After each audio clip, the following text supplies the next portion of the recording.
This is the third and final video blog for the course. In this vlog, we'll cover the weeks 9 through 13, specifically the things I took away from it.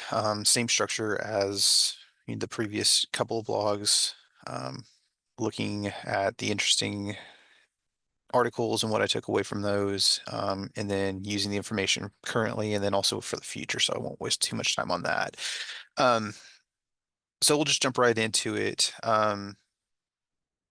The idea that I think was trying to be um, given to us and to really formulate within these weeks was the work that's going on within the communities, whether it be urban-based or community-based or even rural-based, about initiatives, drives that are going on to bridge gaps.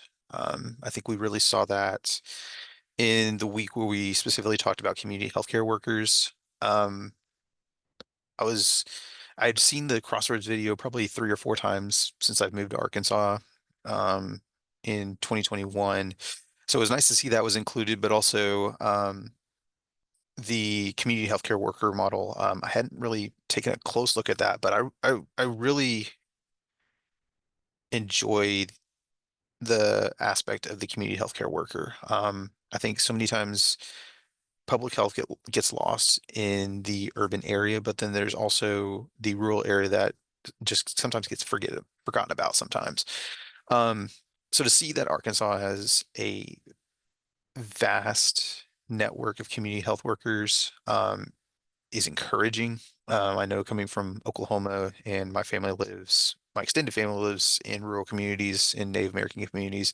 I know how vital some of the tribal healthcare workers are to my immediate family and some of my family who are also community healthcare workers, how vital they are to peoples in that community. So I think focusing on that for a week was really encouraging and, kind of eye-opening because like I said, I've only seen the Crossroads video, but then just kind of reading and going a little bit more in depth into what is involved with those. I think the most critical component to it was one of the quotes from the community healthcare worker model.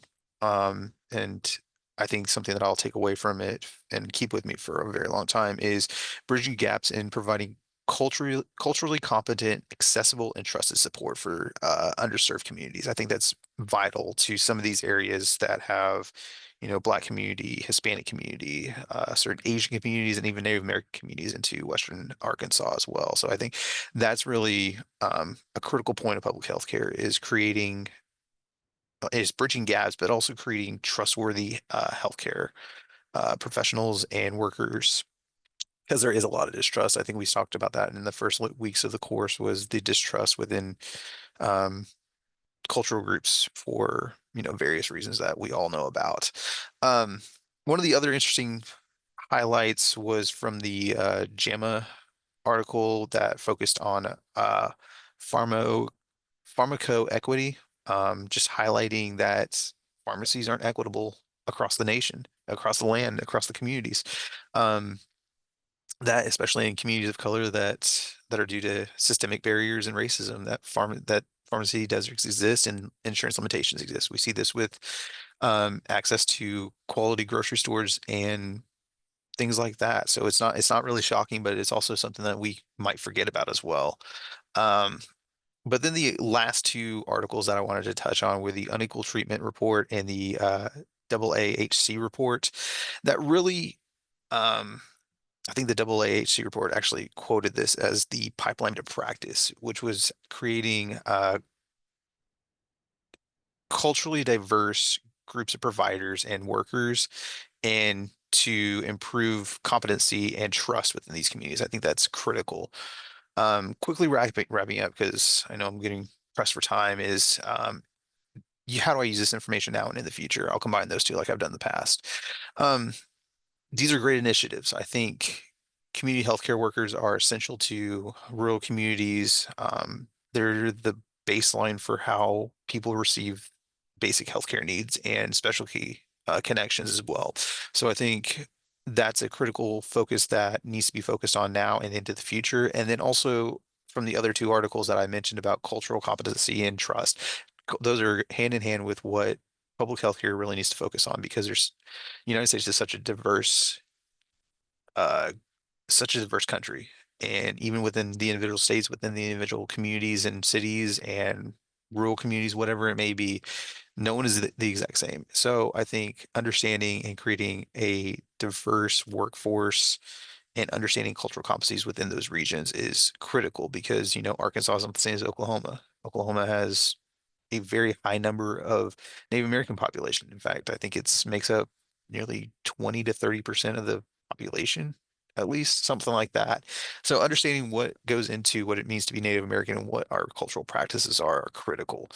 So just understanding that, continuing that forward, I think is critical for public health and what really needs to be focused on within these communities is understanding, taking weeks 1 through 3, 4 through 8, and 9 through 13, and understanding that there's layers of healthcare and individuals, understanding that it's not just the individual reason for the healthcare outcome, but the environment and the environment, social environment that they're in. And then how do we bridge those gaps? So I think these three sections really kind of peel back the layers, makes us understand it's not about the individual, and then shows that what they're doing at these levels to try to bridge those gaps. So um, that was how I quickly want to wrap things up. I think these are great points to make and great lessons to learn and has been really eye-opening. So thank you.